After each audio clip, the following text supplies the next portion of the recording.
Doing good. As I mentioned in the intro, when we started this program, it was as much about celebrating those that are doing good in their organizations as it is those that are doing good in their communities. Can you share with us a little bit of why you think it's so essential for up-and-coming tourism stars, or really anybody in the tourism industry, to find that connective tissue and support both the organization and their local communities? Well, first, as a graphic designer and artist, I am responsible for the visual appeal of our community. So because I have to represent the community through how things look, it's important for me to be connected to the community. Specifically at Visit Jackson, one way we do that is we have 3 brands. So our overall corporate brand is Visit Jackson. The tourism brand is The City with Soul. And then we have a local brand called My City. And so we regularly do activities through the My City campaign, but that one is primarily to make the community feel more involved. Because how are you going to sell a place where the people don't want to be? So we try to have different events around that. We sell merchandise so people can constantly be feeling connected to Jackson. And of course, that's a growing thing, but that's our primary focus. That's awesome.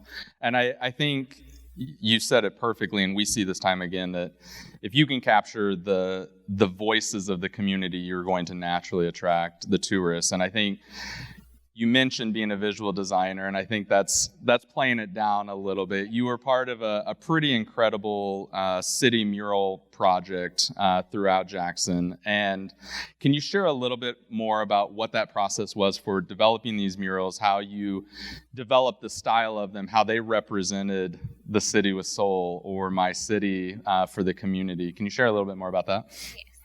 So my primary role is creative design manager. So I essentially handle anything branding related, but mostly graphic design. But when accepting the role, one of my bargaining chips was that I would be able to incorporate my art with that, because I'm also an artist. So one of the things I wanted to start was murals that were directly tied to the brand. Jackson has a great public art scene, but I wanted to tie it all together with the City with Soul brand. So in doing that, I created a campaign called the Jackson Icons, and that's just a place where we elevate people that have really done great things for the city of Jackson or that have been very influential. And so for the first round, I did a large-scale mural, and everything was connected to our tourism product, from the placement of that mural to who was included in it, and what they represented. So we wanted to represent the tiers that we primarily market through Visit Jackson, and that was civil rights, food, performance arts, literature, and music. We didn't have a culinary person to start, but we started with Medgar Evers for civil rights, Eudora Welty for literature, Thalia Mara for performance arts, and David Banner for music. And we chose those specific individuals because we wanted to be able to capture represent a large number of people and cover a bunch of different demographics. So the cool thing about it is it's located on the back of one of our hotels. So we were able to draw people to the hotel, but it's directly across the street from one of our most popular attractions, which is the 2 Mississippi museums, the Mississippi History Museum and the Civil Rights Museum. And the other cool thing is each one of those people was inside of the museum. So, and they're tied to another attraction or another building in the city. So we wanted to kind of make everything come full circle. Since that mural, I have created a mobile art exhibit that included 9 other individuals, and there were 7 painted panels. And since that exhibit in November, we have dismantled that exhibit and installed those panels as individual murals all around town. So we're drawing people to those locations as well. So basically, everything I do, I try to make sure it's multi-tiered and has different levels and can connect to different people in many different ways. Well done. I think we know why you're an emerging tourism star. Have there been any digital extensions of that work? So again, everything is tied together in some way. We have a scavenger hunt that's tied to the Jackson Icon. So that's located on our website. Anytime you visit a mural or want to visit one, there's information tied to all the other people. So you can just kind of make a day of it. But we also have other campaigns. For example, the My City brand that I mentioned earlier, we send out monthly emails to keep people abreast, because a lot of times when you have locals, they don't know what's going on in their own back doors because they're just living and existing. So the tourists get to do all the fun stuff. So that's one way we keep everything connected in the community. But we also have a podcast called Soul Sessions, where we speak to different planners and organizers, restaurateurs, just many different people that are doing things in Jackson to keep the community abreast. Very nice. Very, very nice. All right, we're going to give you a break for just a second. Anna from Visit Laredo. I think one of the fascinating things I've learned about Laredo since we started talking was really the duality of the destination. Everything from your visitors to languages to cuisine, kayaking. You're going between two countries. Even your baseball team splits their games between the U.S. and Mexico. How has that duality of the destination played into your marketing strategy, and what approach do you have to take to make sure that you're reaching both audiences in such a unique and meaningful way? Well, yes, we are very lucky to have at the border. Also, our office is located at the border. We can see Nuevo Laredo from our office. From my window, I can see Nuevo Laredo. You can see the river. Personally, I go kayaking some weekends, at least one a month. So for us, we know that we are very lucky to have this location, and that's a challenge because we have two audience. We have the Mexican visitors and we have the U.S. visitors. So they have a different. They want different things. They don't want to see the same. For example, we don't want to say the Mexico, hey, come to eat a Mexican food, a real food, because they are from Mexico.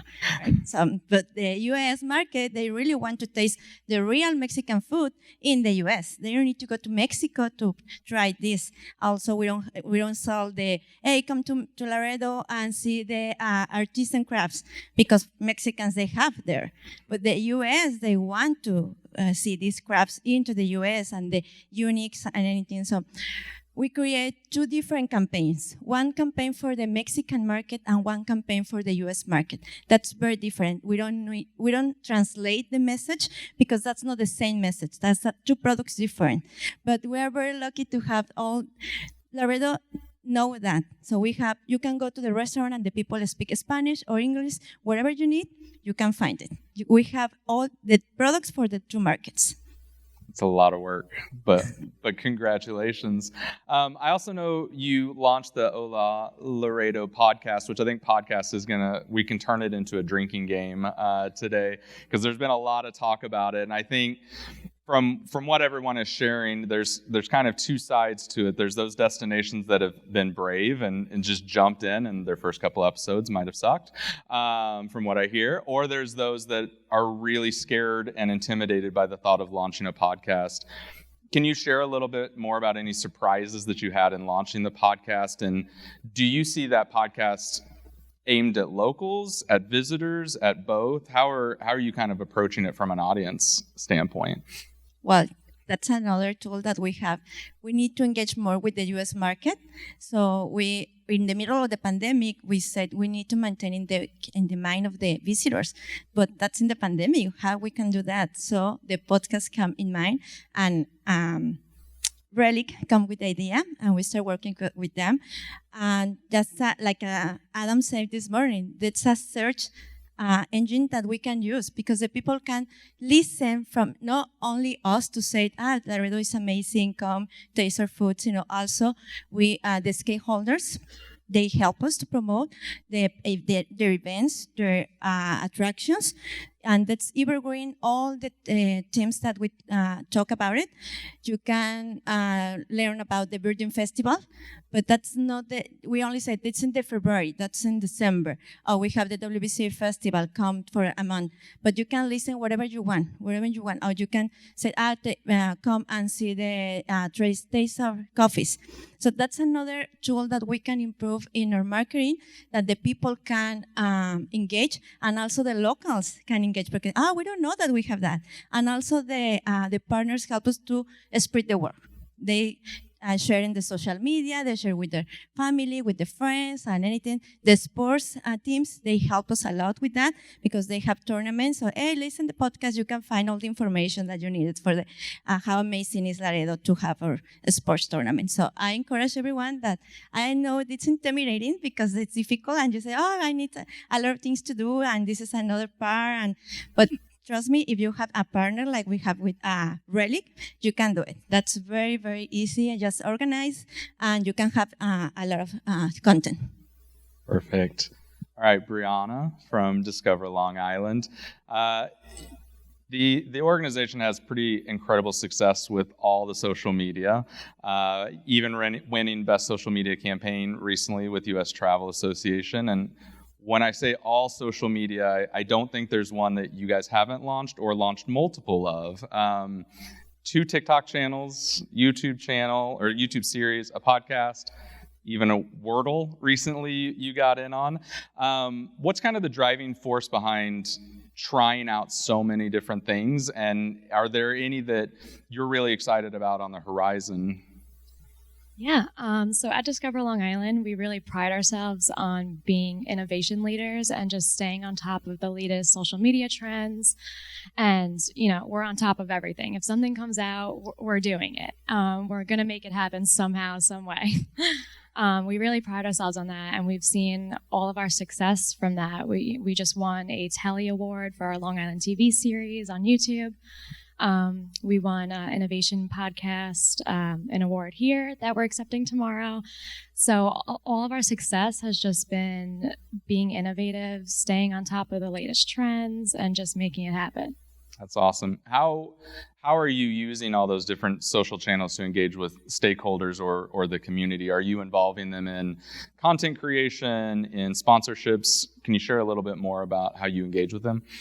Yeah, so all of our partners are our first priority for us, obviously, and we've had tremendous success with businesses coming up to us, seeing all the content that we're putting out, and just wanting to be involved. So that has grown our partnership so much, just from showing everyone what we're doing and even retaining our long-lasting partners and just reaching out to them saying, we're doing all of this. We want to come there.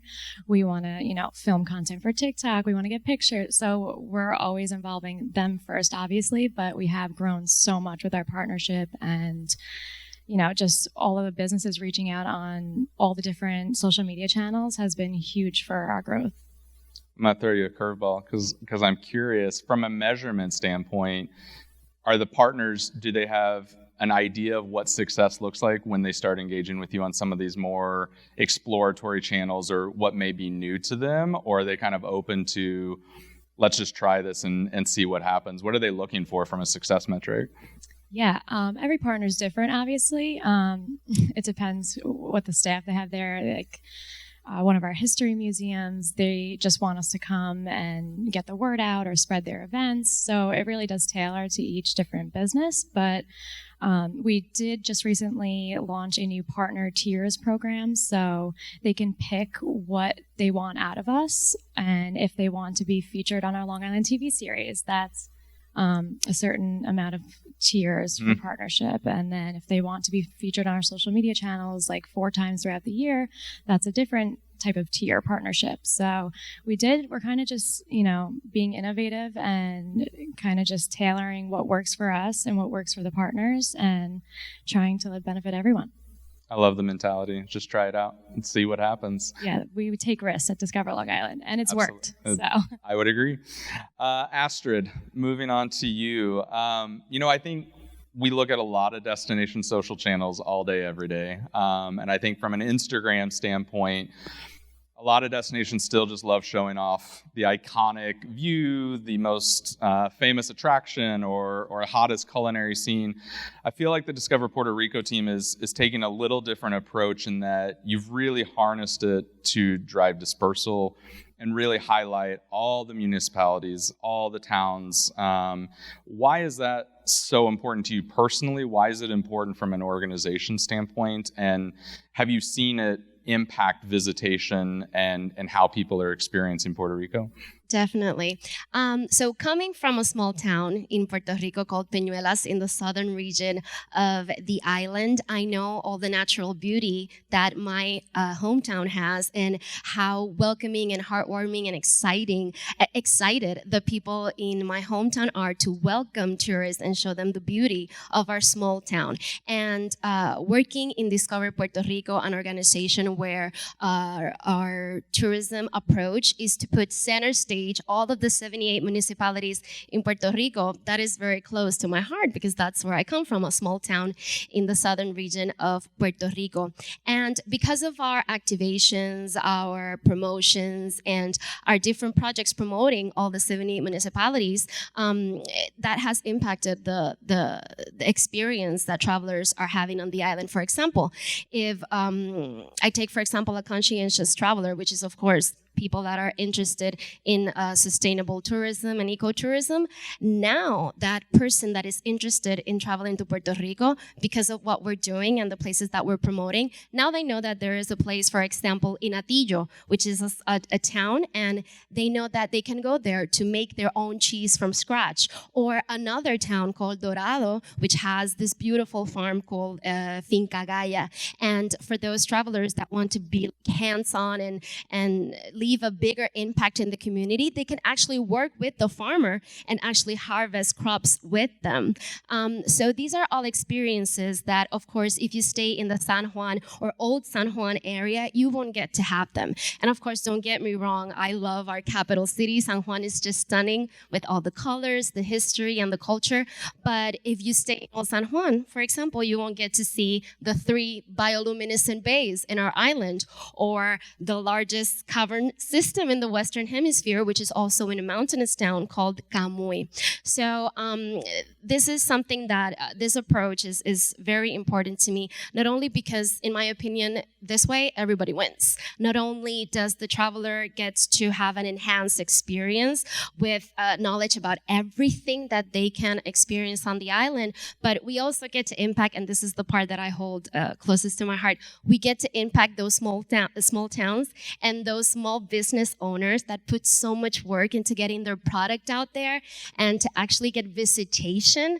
That is just amazing, and I hold it very close to my heart. And actually, we've seen that this is something that people are looking for, experiences that are new, that they're not used to. And for example, to give you something like measurable, in April, Earth Day, right? So we dedicated the entire month to Earth Month. And so we most of the content in that month was focused on ecotourism. And we actually, for example, on Instagram, now that you mention it, on Instagram, we saw an increase in impressions, like an 83% increase, and in reach, like more than 100. If I'm not mistaken, it was like 106% increase in reach. And this is all because of the new experiences that we were showing our followers. So not only is it something that is very, very dear to my heart, but people and travelers are also looking for that information. Perfect. How do you, beyond, I'm going to bet you start seeing other destinations follow your lead and do some more of that. What else do you want to see DMOs evolve in how they're using social media? How do you see that changing over the next couple of years? Wish would be exactly that, for them to give the opportunity to those small business owners, those communities that want to be put center stage, be put in front of the eyes of those potential travelers, so that everyone gets their chance to shine. So it would be great to see other DMOs, which I'm pretty sure a lot of them are doing it as well. But at least in Discover Puerto Rico, that is part of like our pillars. So it would be great to see more of that. Nice work. Courtney from Marietta.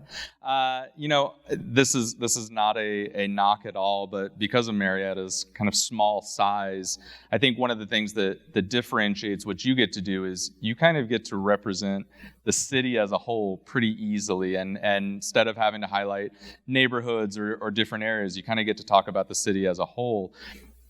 And I think you kind of become the de facto go-to source for both locals and visitors.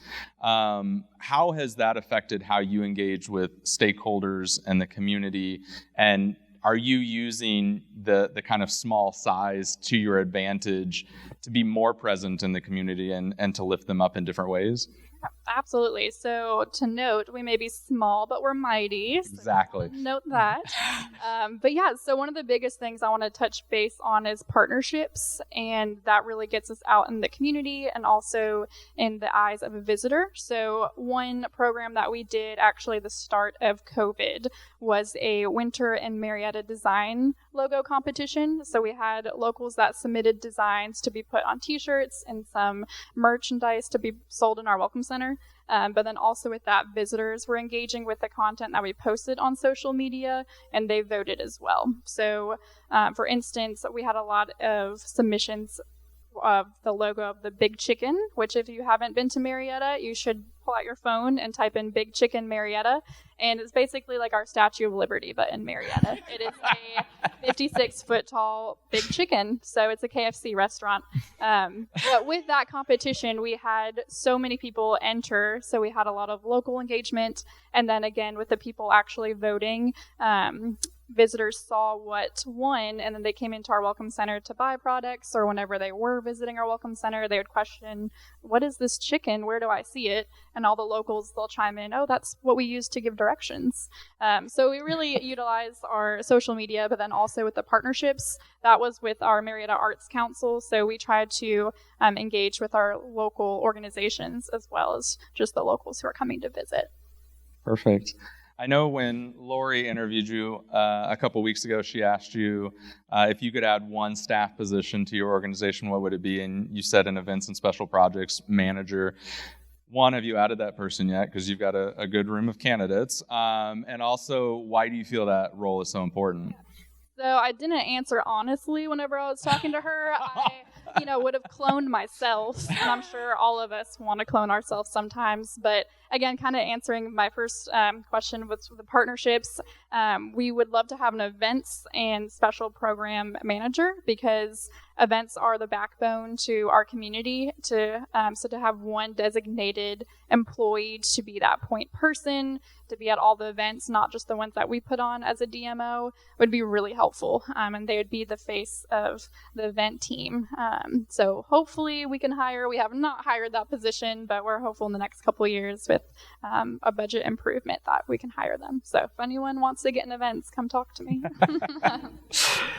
Catherine Shea, speaking of events and festivals, I'm not sure I know anyone that can say they traveled to 80 events and festivals in 1 year, but you have. You also happen to come from the festival capital of Louisiana. Shout out Lake Charles.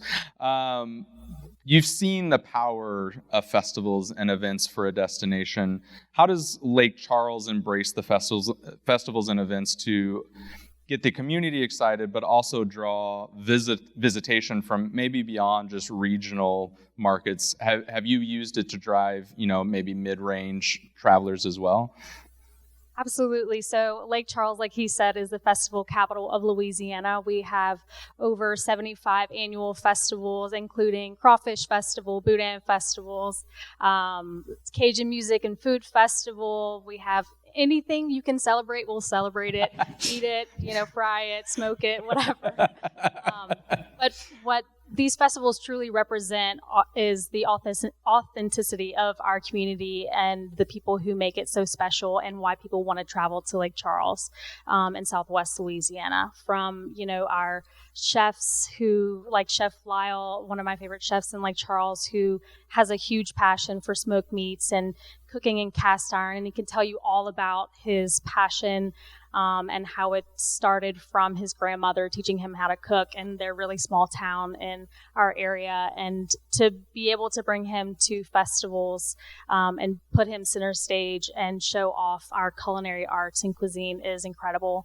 We're also super close to the Gulf of Mexico, so we have a lot of incredible seafood. So we love our seafood festivals, and any chance we have the opportunity to show off what makes our region so special. Perfect. Switching gears just a little bit, I know you started out at Lake Charles on the PR and media relations side, and now you're on the social media side. What lessons did you learn from PR and media relations that you're applying now, and do you see those roles becoming more and more one and the same moving forward? Absolutely. The one thing I love so much about travel and tourism is the relationships that you build and how easy it is to build relationships and then share ideas with one another. Someone else on the panel this morning was talking about how eager we are in the tourism industry to share innovative ideas, to, just give inside scoop to what worked and what didn't work. And what I love so much about PR is I had that opportunity to chat with travel writers and build incredible relationships, even though 90% of my travel and tourism career have been in COVID times. I still have been able to create those relationships and be able to share the really awesome word about what Lake Charles has to offer. And I can definitely see that spilling into social media because we have, champions through our travel writers and influencers and content creators still talking about us. Awesome. Thank you. Rachel, on to you. We heard Gray and the crew up here earlier today talking a lot about data, and I know Greater St. Cloud team has been capturing a lot of it. How are you using data on a daily basis, and any major mistakes or successes? They talked about the good, the bad, and the ugly, although I don't think many people had an ugly story. Anything you can share about kind of your perspective on data strategy for the destination? Yeah, so if podcast is a drinking game, I think data today could be too. It's the second one. I think we're just looking for an excuse to drink, but either way. Visit Greater St. Cloud definitely takes a look at the data, and as we were talking earlier, there is data for everything, but what you do with it is what matters. And so really answering questions is what our team is after. So coming up with 3 to 4 questions within the year of what that data can then answer for you, and then taking it a step further. So once you have those answers, how does it direct your marketing placements and your decisions and all of those types of things? So for instance, Visit Greater St. Cloud is taking a look at the visitor flow. And so within the region, where are people traveling, and then where are people not traveling? So the story is being told on which places they're going within a certain time frame, and then how much money they're being spent there, and then how long they're staying. So of course we want to increase our ROI and that marketing dollar placement, but even more than that, we want to make sure that they're having a really great time when they're here. So that's the piece that we didn't touch on about maybe being the ugly piece. It doesn't say how they experienced the destination. It says that they had this amount of time in market, they spent this amount of dollars, but did they have a good time? Mm-hmm. And so layering that in is another piece that could be touched on, but really just making sure that you know exactly what your questions are and then how you're going to handle the answer that you receive. I like the idea of measuring, did they have a good time? I think that's really important, and maybe it answers the next question, which is, if you only got one data point as a destination marketer, which one would it be and why? Yeah, we would have to go with time spent. So whether it be time spent looking at an ad placement or time spent within a region of ours, we definitely think that the longer that we can capitalize on them, either looking at an ad placement or experiencing our destination, is going to create a better brand loyalty. And so, of course, we want them to all go home and tell their friends and open a business and, come and move to the St. Cloud area. But for even the people that are just passing through, we're about an hour north of the Minneapolis metro area. And so for them to be able to come off and stop for gas as the intention, but happen to come across a small business or one of our attractions and fall in love with a little bit of our charm, that is something that we really take value in. So I would say the time spent. Okay, perfect. Thank you. Frank? Last but not least, from Sonoma County, I think we can all agree the tourism community is an extremely tight-knit community, and I think that's a blessing and a curse because we get tourism stars in very young, and then they stay in the tourism industry forever, and sometimes we don't get that fresh blood in there. And I think you came from the CPG world and kind of entered the tourism industry at an interesting point. What are some lessons that maybe you brought over from CPG world into your role at Sonoma County and in tourism?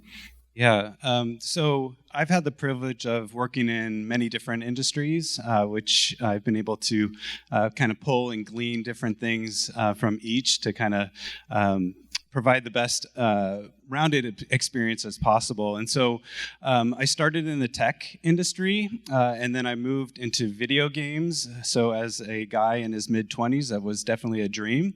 I then have marketed everything to office furniture, which is right there up there with tires. So yeah, it was quite the wide, vast experience from an industry perspective. But there were two things. When I interviewed with Todd O'Leary, who spoke earlier this morning, and Claudia Vecchio, our CEO, they asked me a very similar question during the interview process.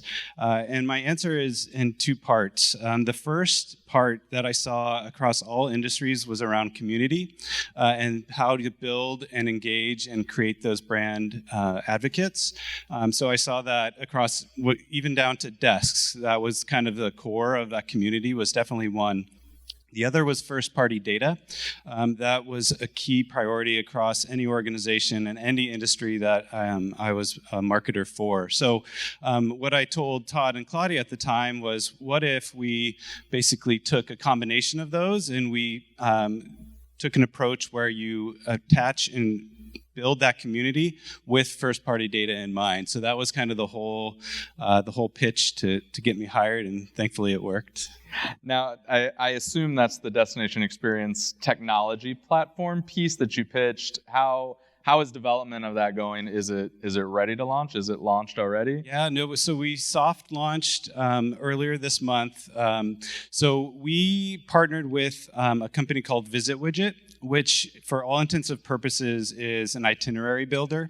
But the idea is, and the concept was, well, how can you take that tool and then evolve it to really leverage the community, but then also gather that first-party data? So we're doing a lot of customizations that are going to be launching at the end of June that will allow us and give us insight into what's happening in market. So we're going to have that first-party data, but then we're going to also be able to what we're coining visitor scoring. We're able to basically assign certain arbitrary points to certain activities. So if a visitor comes, does wine tasting, that's worth something to us as a piece of information.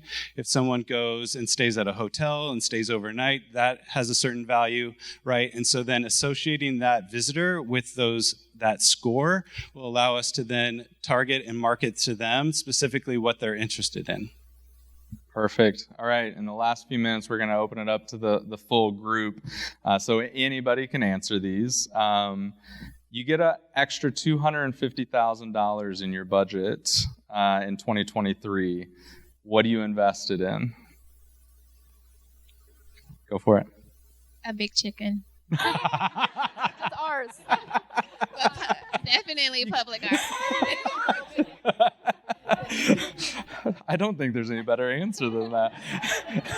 Did anybody have anything else they wanted to add to it? Bigger chicken.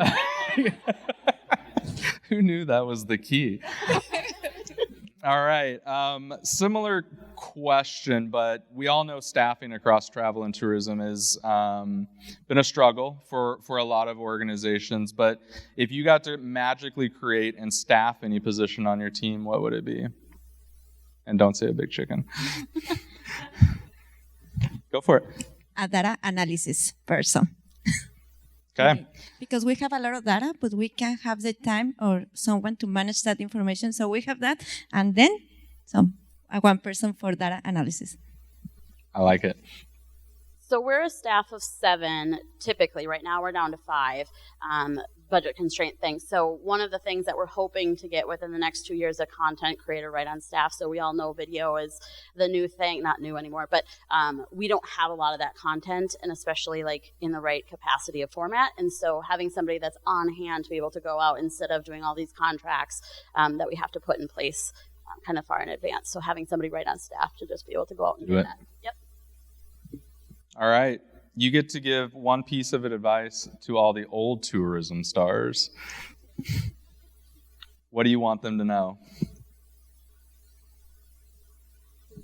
I'll start there. I say give folks a risk, allow people to take a chance. So when Todd and Claudia brought me in, it was a risk, right? You bringing someone else in a director position with zero industry experience, but they understood that there was value in my previous experience. So my advice would be just to kind of allow and take risks. And yeah, I'll piggyback on that. Taking risks, but working with people that are unconventional, that aren't necessarily rooted in tourism. Me, for example, I had nothing to do with tourism, didn't know anything about it before I started, but I think it's great to tap into different professions, people of different interests, because we are representing a community of all types of interests. So to venture outside of tourism. I think this almost answers. Did you have it? Yeah, I wanted to say something very important, to not take everything personally. As a social media manager, I've been, my experience includes so many things from, well, you name it. You can think of natural disasters, you can think of so many things. But one of the things that sometimes it gets to you is when, for example, you work in a strategy or you work in a campaign very, very hard, and then it goes out and it probably doesn't go the way you expected. So that has to do a little bit also with like taking risk. If that risk doesn't necessarily go the way that you planned, okay, that's fine. Then you go to onto the next strategy and you take that as a learning experience and go from there. But yeah, social media, there will always be trolls out there. There's always going to be people that are not fans necessarily of your brand. So to not take it personally, I think that is key in surviving as a social media professional. Or just a professional in general, even, I think. Yeah. Well, I think we're going to end it there. I don't think we had asked for any questions, but does anybody have any questions for the emerging tourism stars this year? Bravo. Amen. Such to a good that. job, everyone.